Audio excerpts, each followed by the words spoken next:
Iba't ibang mukha ng kabayanihan ang aking nakilala kaninang umaga sa personal kong pagtungo sa bloodletting project ng GMA Kapuso Foundation at Philippine Red Cross sa Ever Commonwealth. At sa mga oras po na ito, mahigit 1,500 blood bags na po ang ating nalilikom.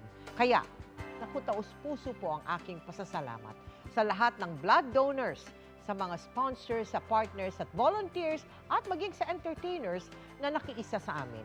Tunay po kayong mga bayaning kapuso.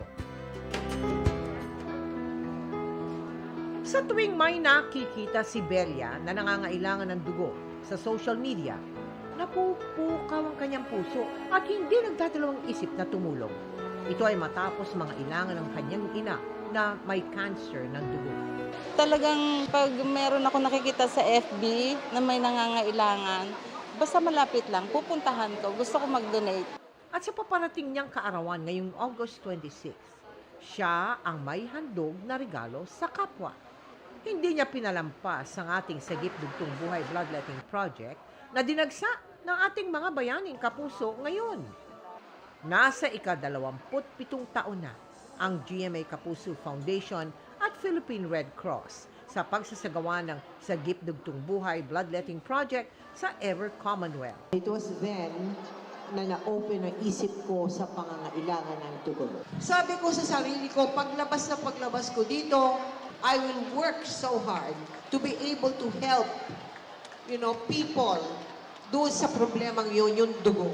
Araw-araw po, may pangailangan ng dugo. Ang ating average requirement ng dugo araw-araw ay nasa 3,500 units or bags na dugo.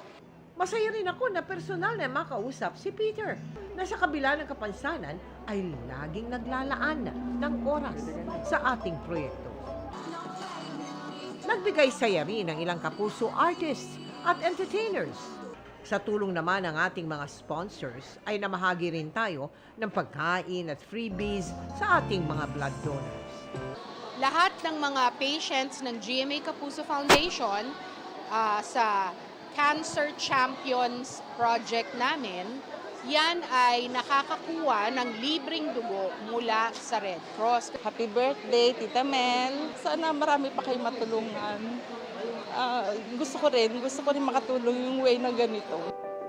Sa mga nais makiisa sa aming mga proyekto, maaari po kayo magdeposito sa aming mga bank account o magpadala sa Cebuana Luwilier.